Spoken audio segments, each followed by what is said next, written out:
2,000 கோடி ரூபாய் மதிப்பிலான போதைப்பொருள் கடத்தல் வழக்கில் தலைமறைவாகி இருந்த திமுக முன்னாள் நிர்வாகி ஜாஃபர் சாதிக் கைது. தலைநகர் டெல்லியில் பதுங்கியிருந்த ஜாஃபர் சாதிக்கை போதைப்பொருள் கடத்தல் தடுப்பு பிரிவினர் கைது செய்துள்ளனர். டெல்லியில் கைதான ஜாஃபர் சாதிக் 3,500 கிலோ சூடோ பெட்ரைன் போதைப்பொருள் கடத்தியுள்ளார். மத்திய போதைப்பொருள் தடுப்பு பிரிவு செயலாக்க டிடிஜி ஞானேஸ்வர் சிங் அதிர்ச்சி தகவல். திமுக முன்னாள் நிர்வாகி ஜாஃபர் சாதிக்கிற்கு சர்வதேச போதைப்பொருள் கடத்தல் கும்பலுடன் தொடர்பு. மத்திய போதைப்பொருள் தடுப்பு பிரிவு அதிகாரி தகவல். உணவுப் பொருள் என்ற பெயரில் போதைப் பொருட்களை கடத்திய ஜாஃபர் சாதிக் நியூசிலாந்து, மலேசியா உள்ளிட்ட நாடுகளுக்கு கடத்தியது அம்பலம். போதைப் பொருள் கடத்தல் மூலம் கிடைத்த பல கோடி ரூபாய் பணத்தை சினிமா மற்றும் ரியல் எஸ்டேட்டில் முதலீடு செய்த ஜாஃபர் சாதிக் போதைப் பொருள் கடத்தல் தடுப்பு பிரிவினர் அதிர்ச்சி தகவல். போதைப் பொருள் கடத்திய ஜாஃபர் சாதிக்கிற்கு சினிமா மற்றும் அரசியல் பிரமுகர்கள் பலருடன் தொடர்பு உள்ளது. போதைப் பொருள் கடத்தல் தடுப்பு பிரிவினர் தகவல். போதைப் பொருள் கடத்தல் மூலம் கிடைத்த பணத்தை அரசியல் கட்சிகளுக்கு வழங்கிய ஜாஃபர் சாதிக் போதைப் பொருள் கடத்தல் தடுப்பு பிரிவு விசாரணையில் அடுத்தடுத்து வெளியாகும் பகீர் தகவல்கள். ஜாஃபர் சாதிக்கிடம் விசாரணை நடத்தினால் பல முக்கிய புள்ளிகள் சிக்குவார்கள் என தகவல். ஜாஃபர் சாதிக் கைதை தொடர்ந்து அவருடன் சினிமா மற்றும் அரசியல் தொடர்பில் இருந்த முக்கிய புள்ளிகள் பலரும் பீதி.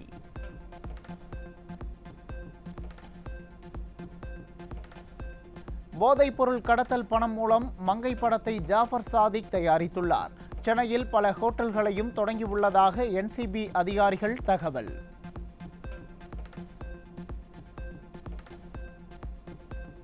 போதைப் பொருள் கடத்தல் விவகாரத்தில் அனைத்து கோணங்களிலும் விசாரணை.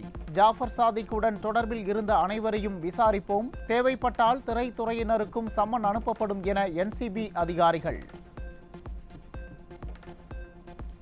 தனது எக்ஸ் தள முகப்பு பக்கத்தில் say no to drugs and DMK என்ற வாசகத்தை இணைத்தார் அதிமுக பொதுச் செயலாளர் எடப்பாடி கே பழனிசாமி.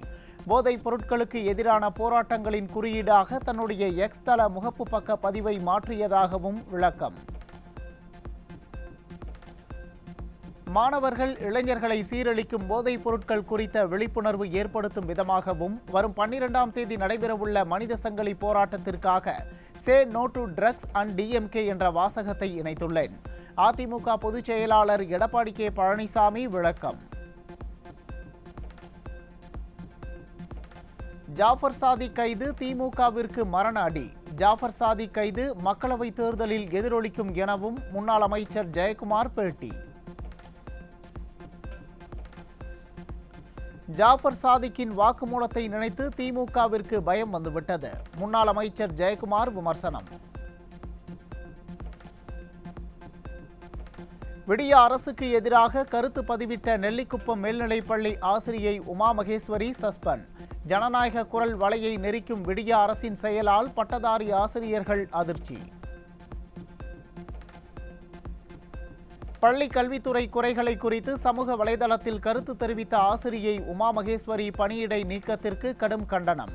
ஆசிரியைக்கு உடனடியாக மீண்டும் பணி வழங்க வேண்டும் என விடிய அரசுக்கு அதிமுக பொதுச் செயலாளர் எடப்பாடி கே பழனிசாமி வலியுறுத்தல். பள்ளி கல்வித்துறை குறித்து ஆசிரியை கூறிய கருத்து குறித்து ஆராய்ந்து சீர் செய்வதை விட்டுவிட்டு இடைநீக்கம் செய்வதற்கு கண்டனம். ஆசிரிய பெருமக்களை தொடர்ந்து விடிய அரசு வஞ்சித்து வருவதாகவும் கழக பொதுச் செயலாளர் எடப்பாடி கே பழனிசாமி குற்றச்சாட்டு. சென்னை மயிலாப்பூரில் உள்ள கபாலீஸ்வரர் கோவிலில் அதிமுக பொதுச் செயலாளர் எடப்பாடி கே பழனிசாமி சாமி தரிசனம். மகா சிவராத்திரியை ஒட்டி தரிசனம் செய்தார்.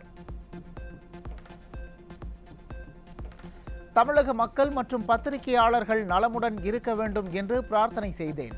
சுவாமி தரிசனம் செய்த பின்னர் அதிமுக பொதுச் செயலாளர் எடப்பாடி கே பழனிசாமி பேட்டி. எல்லோரும் நல்லா இருக்கணுங்கிறதுக்காக தரிசனம் மகா சிவராத்திரி முன்னிட்டு இன்றைக்கு எங்கள் இறைவனை தரிசிட்டு போயிருக்கிறேன். மிகச்சிறப்பாக நல்ல தரிசனம் இருந்தது. சென்னையில் 10க்கும் மேற்பட்ட இடங்களில் அமலாக்கத்துறை அதிகாரிகள் சோதனை. சென்னை ஆரியபுரம் கிழக்கு கடற்கரை சாலை உள்ளிட்ட பல்வேறு இடங்களில் சட்டவிரோத பண பரிவர்த்தனை தொடர்பான புகாரில் சோதனை. விசிக துணை பொதுச் செயலாளர் ஆதவ் அர்ஜுனா வீட்டில் அமலாக்கத்துறை அதிகாரிகள் சோதனை. சென்னை தேனாம்பேட்டையில் உள்ள வீட்டில் ரெய்டு. கள்ளக்குறிச்சி தொகுதியில் கௌதம சிகாமணியை விட நல்ல வேட்பாளரை ஸ்டாலின் நிறுத்துவார் என திமுக மாவட்ட செயலாளர் பேச்சு. பொன்முடி மகனுக்கு சீட் இல்லை என்பதை திமுக தலைமை உறுதி செய்து விட்டதாக என உடன்பிறப்புகள் புலம்பல். சென்ற தேர்தலில் கௌதம் சிகாமணி நிற்கும் போது 4 லட்சம் வாக்குகள் வித்தியாசத்தில் நம் தொகுதி வெற்றி பெற்றோம். ஆனால் அதை விட ஒரு நல்ல வேட்பாளரை தலைவர் அறிவிக்கப் போகின்றார். செஞ்சி அருகே திமுக அமைச்சர் செஞ்சி மஸ்தான் முன்னிலையில் விடியா திமுகவினர் கடும் வாக்குவாதம். காசுக்காக தான் கட்சியில் இருப்பதாக கூறி திமுகவை சேர்ந்த இரு தரப்பினர் மாறி மாறி குற்றம் சாட்டியதால் பரபரப்பு.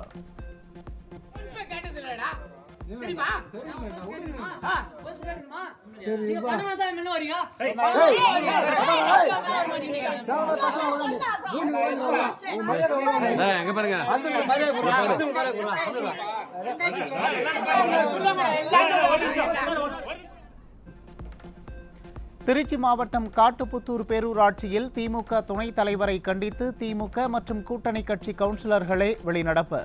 வார்டுகளுக்கு தேவையான நிதியை முறையாக ஒதுக்கீடு செய்யவில்லை என்று குற்றச்சாட்டு. திருப்பூர் மாவட்ட அரசு மருத்துவக் கல்லூரி மருத்துவமனையில் குப்பைகள் நிறைந்து காணப்படும் அவலம். தூய்மை பணியாளர்களின் கோரிக்கைகளுக்கு விடிய அரசு செவி சாய்க்காததால் மருத்துவமனைக்கு வரும் மக்களுக்கு நோய் பரவும் அபாயம்.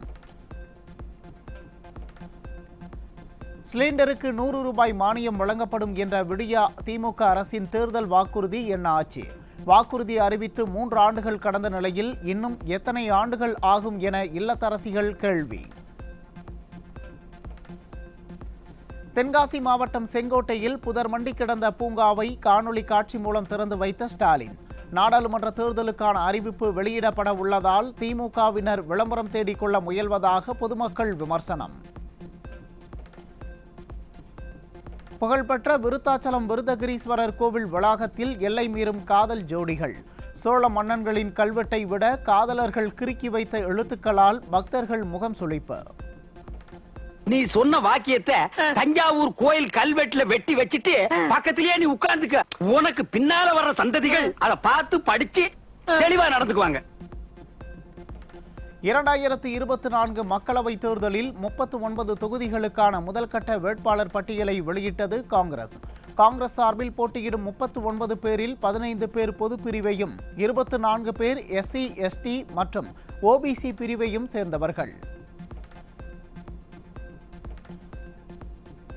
காங்கிரஸ் வெளியிட்டுள்ள 39 பேர் அடங்கிய முதல் வேட்பாளர் பட்டியலில் 3 பெண்களுக்கு மட்டுமே போட்டியிட வாய்ப்பு. பெண்களுக்கு 33% இடஒதுக்கீடு உள்ள நிலையில் மகளிர் தினத்தன்று வெளியிடப்பட்ட காங்கிரஸ் வேட்பாளர் பட்டியலில் 3 பெண்களுக்கு மட்டுமே வாய்ப்பு அளிக்கப்பட்டதால் பெண்கள் அதிர்ச்சி. கேரள மாநிலம் வயநாடு மக்களவை தொகுதியில் ராகுல் காந்தி 2வது முறையாக மீண்டும் போட்டி. திருவனந்தபுரத்தில் சசி தரூரும் ஆலப்புழாவில் KC வேணுகோபாலும் போட்டியிடுகின்றனர். சென்னையில் ஆபரண தங்கத்தின் விலை சவரனுக்கு 360 ரூபாய் உயர்ந்ததால் நகை பிரியர்கள் அதிர்ச்சி. ஒரு சவரன் 49,200 ரூபாய்க்கு விற்பனை. 5 நாட்களில் தங்கம் விலை சவரனுக்கு 1,760 ரூபாய் உயர்ந்தது. ஆபரண தங்கம் விலை வரலாறு காணாத அளவிற்கு உயர்ந்து 50,000 ரூபாயை நெருங்குகிறது.